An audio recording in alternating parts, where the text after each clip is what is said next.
Bonjour à toutes et à tous et bienvenue dans cette nouvelle édition, le journal de la rédaction en images en 8 minutes, une belle compilation de l'actualité régionale ces derniers jours. On va démarrer d'abord par le financement des boîtiers bioéthanol pour les véhicules essence. Le Conseil régional des Hauts-de-France avait validé la mesure déjà en décembre dernier. Elle est désormais en place depuis une semaine, depuis le 1er février. Et toute personne habitant la région peut donc profiter de cette aide. Concrètement, selon la nature de l'injection de votre véhicule, avec le prix du boîtier et la pose, le tarif varie de 500 à 800 euros. La région propose de payer jusqu'à un tiers de la facture. À la pompe, le biobéthanol issu de la betterave est souvent 70 à 80 centimes moins cher au litre que l'essence, ce qui permet de rentabiliser l'investissement en un an environ. Déjà plus de 600 demandes de particuliers ont été faites auprès du conseil régional pour ces boîtiers, de quoi économiser de l'argent tout en préservant l'environnement. Explication complémentaire au micro de Lucille Berthe Constant. Ça aurait été bien qu'il y ait un vrai coup de main de l'État, parce que ce qu'on fait, l'État aurait aussi pu le faire. Ça aurait pu encourager la filière, améliorer le pouvoir d'achat, améliorer l'environnement, parce qu'il y a aussi un point où là, je ne suis pas le champion du monde de ces questions techniques, mais quand même, les émissions, les rejets, ça n'a rien à voir. Ça n'a rien à voir avec ce type de carburant. Rien à voir. C'est beaucoup plus respectueux de l'environnement. Et encore une fois, on a jusqu'à 90% de baisse des émissions. Non, franchement, le jeu en vaut la chandelle. Ce qu'il faut savoir, c'est qu'il y a aussi des départements qui ont décidé d'accompagner. Le département de la Somme a décidé de venir mettre en plus de ce que fait la région. Donc si tout le monde s'y met, c'est toujours la même logique. Vous savez quoi? Ça fait du bien pour les gens. Depuis de nombreuses années, et même face à l'expansion d'Internet, les salons d'emploi connaissent toujours autant de succès. Rien de mieux en effet que de pouvoir rencontrer en tête-à-tête un recruteur, lui exposer ses motivations plutôt qu'envoyer un simple courrier parmi d'autres. Cette semaine, il y en avait deux d'ailleurs à Étaples et à Boulogne-sur-Mer. Deux salons et près de 600 offres d'emploi à la clé. Marine Kijek s'y est rendue pour nous. Si certains cherchent encore vers quel stand se tourner, d'autres passent déjà leurs premiers entretiens. Au salon des jobs saisonniers d'Étaples, près de 40 recruteurs sont présents, avec à la clé plus de 300 offres d'emploi.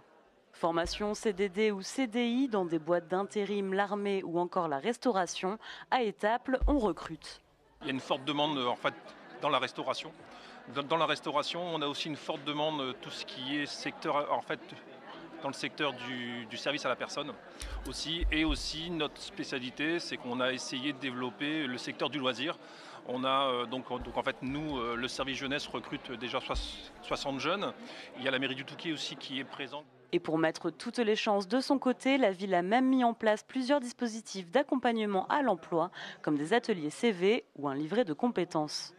Donc ce livret de compétences se veut complémentaire du CV.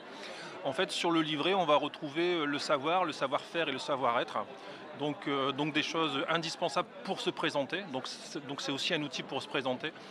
Après, durant cette semaine, on a aussi un atelier socio-esthétique qui va permettre de donner confiance en fait en soi. Même dispositif du côté de Boulogne-sur-Mer avec les 24 heures de l'emploi qui terminent ses derniers préparatifs ce mercredi. Les chaises encore vides accueillent dès ce jeudi une vingtaine de recruteurs pour près de 300 offres d'emploi. Ici, pas besoin de ramener son CV, on peut s'inscrire préalablement en ligne et donner au recruteur un QR code. L'occasion de privilégier la rencontre entre le recruteur et le candidat. Enfin, un conseil un peu précis, la tenue professionnelle, c'est important, on est dans le cadre du recrutement. Donc même s'il y a un petit peu d'attente, que ce soit à l'accueil du salon ou sur certains stands, avoir vraiment une attitude positive face au recruteur, arriver avec le sourire, avec une poignée de main dynamique, c'est vraiment des petites choses mais qui font toute la différence aux yeux des recruteurs. Donc vraiment ça c'est important, la tenue professionnelle et l'attitude positive face au recruteur. Lors de l'édition précédente des 24 heures de l'emploi, parmi les 1500 visiteurs, 300 entretiens post-salon ont été menés. Le salon, un bon moyen de se faire connaître et de laisser une bonne impression. Autre sujet d'actualité dans la région, ils sont presque invisibles et pourtant ils sont parmi nous. En ville, les renards sont de retour à Lille. Le long du périphérique, du côté de la friche Saint-Sauveur ou même à la citadelle, les renards pénètrent en ville via les voies vertes et le long des chemins de fer. Autant vous rassurer tout de suite, ils ne sont pas dangereux, les renards ne présentent aucun risque pour la population, ils sont même utiles pour l'écosystème car ils servent de régulateurs. Leur retour est donc une bonne nouvelle et la ville veille d'ailleurs à leur tranquillité et à celle de la population dans le même temps en créant des zones de quiétude avec des ronces denses pour ne pas laisser passer les chiens ou les visiteurs trop curieux. Explication quant aux raisons du retour du renard en ville au micro d'Edil Gunaï. Sur les espaces naturels de la Melle, pour des raisons de sécurité évidentes, la chasse est interdite. C'est vraiment trop dangereux. Et le piégeage de même. Et donc ce qui fait que les animaux, l'écosystème reprend son équilibre normal. Et dans la nature, c'est normal qu'il y ait des prédateurs pour réguler les populations de lapins. Donc on a sur ces espaces-là, près du M du Armentières, digue de Sante, lac du Héron, on a du coup du renard, de la belette, du putois, de la fouine et des lapins, des lièvres, des perdrix, tout ça est présent. Et donc forcément, ces zones de quiétude, ça sert d'office de zone de refuge. Les populations y sont plus tranquilles, notamment de renards. Et de là, elles peuvent recoloniser d'autres espaces et reprendre d'anciens territoires comme la citadelle de Lille.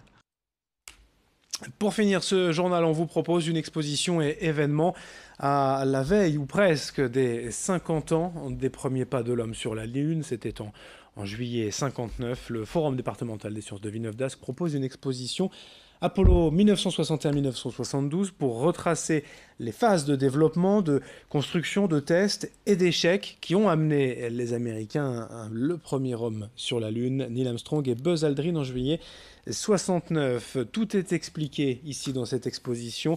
Entrée libre et gratuite dès 9 ans au Forum départemental des sciences. Présentation complémentaire au micro de Lucille Berthe-Constant. Cette exposition retrace le grand programme spatial Apollo qui a permis à 12 astronautes américains de marcher sur la Lune et de revenir sains et saufs. Un programme qui s'est fait effectivement sur une grande période de 1961 jusqu'à 1972. C'est vrai qu'aujourd'hui, on a du mal à se rappeler que 6 missions lunaires ont réussi et que pendant quasiment 3 ans, l'humanité a vécu avec des vols réguliers entre la Terre et la Lune. Ça fait partie de l'histoire. On a l'impression pourtant que c'est de la science-fiction, mais ça a eu lieu. Fin de ce journal, merci de votre fidélité. Dans un instant, d'autres infos à suivre. Dès le prochain quart d'heure, un nouveau journal préparé par la rédaction. Merci de votre fidélité.